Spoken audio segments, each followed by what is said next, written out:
I actually can't recall if I shot a video on this before. I've shot so many videos, but I don't believe I've shot one on understanding lip lines around the mouth. It's probably the #1 request I get from every single woman coming through to me, whether they're 32 or they're 82, whether I see them or whether I don't. And so it's an important area. At least I can go through with you what my thinking is when I address you as a patient for lip lines. First of all, I want you to understand it's way, way overplayed. People tend to focus on this way too much. It's because women put makeup on around their mouth and so they see these microbleed, or they think it just looks bad or it makes them look old, and no one can see this. I mean, I would say I would have 3 women lined up and one person sees their own, the other person can't see hers, she can't see the other person's. I can have a mother and daughter, the mother would see her own, the daughter would see her own, and each one can't see each other's. So I always try to get to the concept that, you know, if I can't see it, no one else can see it. And if other people can't see it, you're really wasting your time and money to try to manage this when there's also more global issues going on in your face. So I really try to take you from that 8x, 10x magnifying mirror and stop looking at the lip lines. So the least expensive way to manage lip lines is actually to stop looking at them from the close range of inspection that we usually engage in.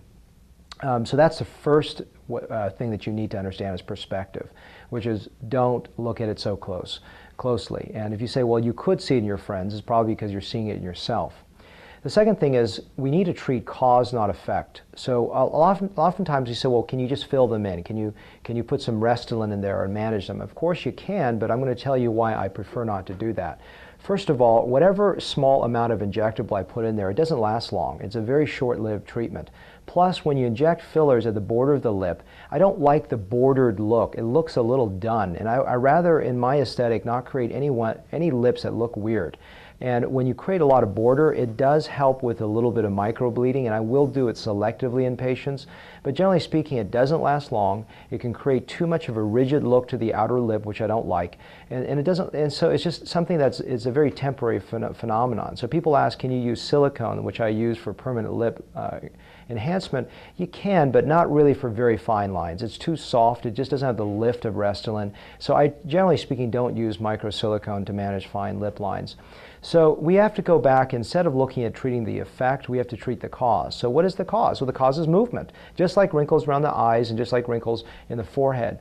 And what I'll do is I'll look at a patient when I'm sitting there talking to them. If they're talking and they're constantly moving and creasing and making a movement, and they're pursing their lips in an abnormal fashion, then I say, well, you know what, we've got to manage that. The way I manage that is, a lot of people don't even know they're doing it. Then I use Botox.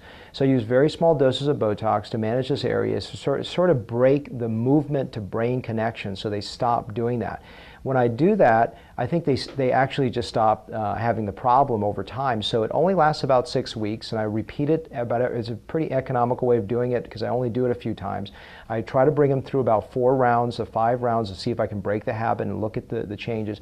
And oftentimes, over a period of about 4 to 5 months, I can break the habit enough that they're not really doing that anymore. So Botox is a very, very effective treatment so long as you understand the context. Now, when the lip lines become deep crevices and they're long corrugated lines, the Botox is not going to do anything. This is for early wrinkles that are very small, minute, and just at the inception phase.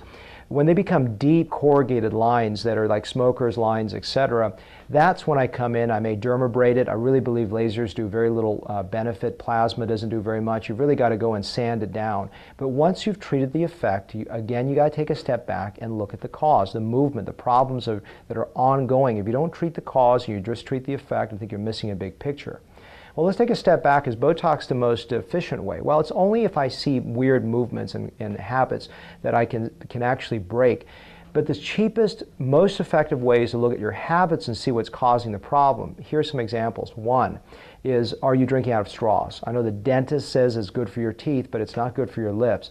Drinking soup and using water bottles. So all these 3 behaviors are things that cause more lip line habits that create, more habits that create more lip lines. So really investigate those 3 things: straws, soups, water bottles. If you can eliminate those 3 things, it makes a big difference. And obviously smoking is a big culprit, but I'm assuming that you know that smoking is a bad thing. One more thing I didn't mention with Botox is that it can affect your P's and B's and make a slightly blunted effect to the way you speak. I've literally had about around 95% satisfaction rate, where really very few people have complained of this. But just something you need to know, especially if you're a professional speaker, or if you're speaking as major part of your social professional life in terms of needing to deliver in front of an audience. But again, it's very, very rare. So hopefully this short video of understanding how I see lip lines is important for you, both in terms of strategy as well as philosophy.